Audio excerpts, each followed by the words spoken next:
This is NDTV, and you're watching Classics.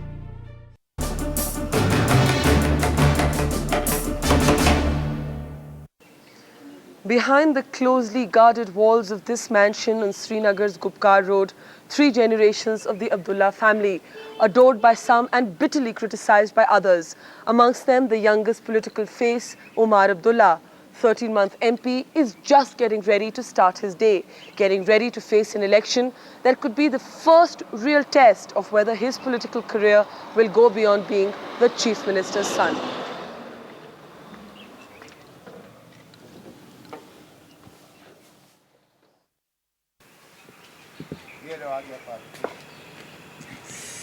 पढ़ना है या खेलना है?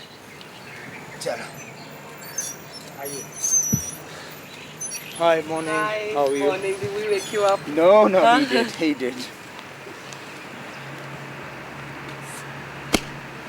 Aja Zamir, here. Whose birthday is it today? The little one.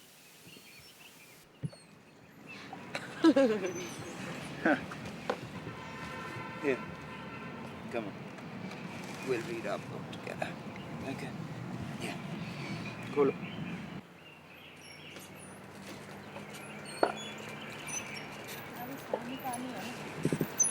It's not nearly as busy as other politicians who campaign. I think because of the inherent security situation here, we have much less in the form of public meetings and campaign trips. Where in the rest of the country, I guess, I still remember a month ago reading a comment by some other candidate from South India who said that, okay, for the next month or so I'll have to forget what it's like to sleep, which fortunately hasn't been the case here. One still gets as much of a night's sleep as the kids will allow. Yes, baby. Hen? We don't have any hens, Amir. We have ajas, but there are ajas up there. What's an aja? An aja is Zamir's version of a bird, other than a hen. Any bird other than a hen is an aja. I mean, it comes from when he was in Bombay. He used to call pigeons by saying aja. So after that, anything is an aja. Where are the ajas? Jao, dhundo. Acha, isme? Kahan isme aja? Where's the farm? So was it sort of a difficult decision for you to really get into politics? Was it something that you thought you would choose? Well, it was something for that people always told me I would choose for myself. I kept denying it. Now, whether I really meant the denials or not, I don't know. I always convinced myself I wanted to be a pilot. I desperately wanted to fly, and I can see the same thing with my son. At the sight of a jahaz and he's up and running. I tried my hand at a 9-to-5 office job. It wasn't my cup of tea. I think in Delhi I worked for initially the Oberoi Group and then ITC. But somehow this line of work held a fascination for me.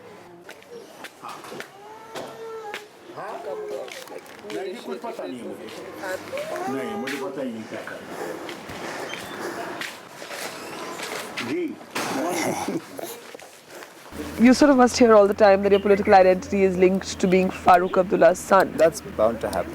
I'm as much fighting this election on my own performance. I think less on my performance, more on the performance of my father's government. Because one, of the party that I belong to, and two, also because of whose son I am. He's quite a fellow. Sit down.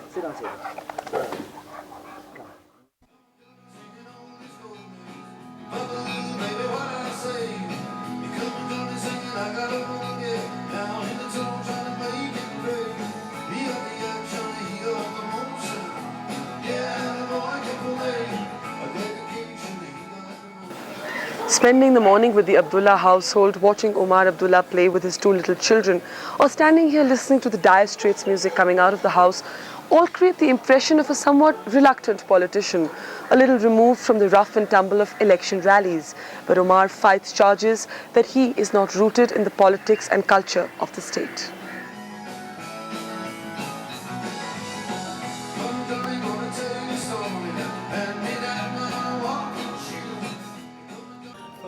I can't even choose my music. Now, If they had their way, I'd be listening to, I don't know what. I'll have to ask them what they want me to listen to. Because even apparently Hindi film music is yuppie and puppy and whatever else they want to call it.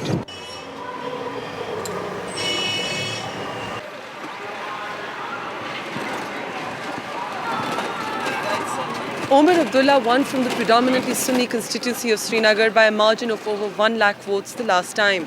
One of the reasons the constituency of Srinagar is being viewed with a high degree of interest this time around is because Omar's main political opponent is also the offspring of a famous father and a seasoned politician, Mehbooba Mufti, the daughter of Mufti Muhammad Saeed.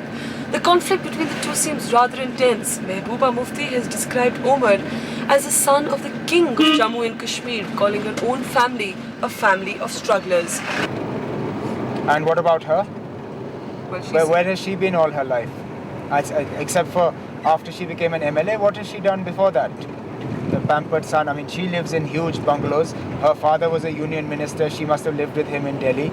I doubt whether Mehbooba Mufti has ever wanted for anything in her life. I can understand if she lived in a small shack in a village. Then yes, compared to her, I would have been the pampered son of a king.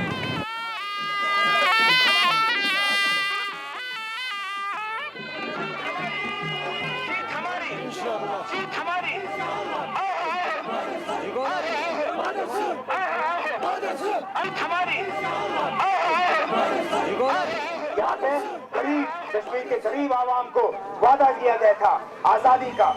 कहा था कि आप बंदूक उठाओ, हम 10 दिन के अंदर अंदर आजादी लाएंगे। यहाँ पे राजभवन पे पाकिस्तान का झंडा लहराएगा। मैं उनसे पूछना चाहूंगा, वो यहाँ पे पाकिस्तान की बात करते हैं। 50 साल हो गए पाकिस्तान बने, आज तक जो लोग हिंदुस्तान से पाकिस्तान गए उन्हें मुजाहिर बुलाया जाता है, उन्हें पाकिस्तानी नहीं बुलाया जाता, उन्हें अलग किया जाता है लोगों से, मुजाहिर बुलाते हैं। कश्मीर के मसले को 50 साल हुए, बड़े से बड़े लीडर हजरत शेर कश्मीर, नारे तकबीर, Jammu Kashmir national Congress, Jammu Kashmir national Congress.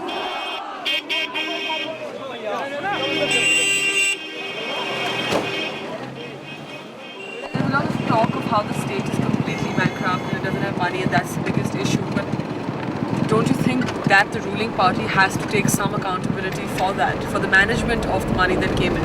Well, you have to have money to manage it in the first place. For the first 2 years, by the grace of God, the state government was doing well. We had the money, we were spending it on development works, we employed people. If by the question that you're asking, I can only assume that you're basing it on what everybody else is saying, that there's been complete financial mismanagement, money has been spent on helicopters and planes and doing up people's houses and things like that. For one, the plane was bought 3 years ago. It is cheaper for the chief minister to fly on that plane than it is for him to take his entire entourage on a commercial flight. Allegations are being made about misusing money to do up houses and things like that. What has to be seen is the amount of work that's actually been done. Come, let's have lunch.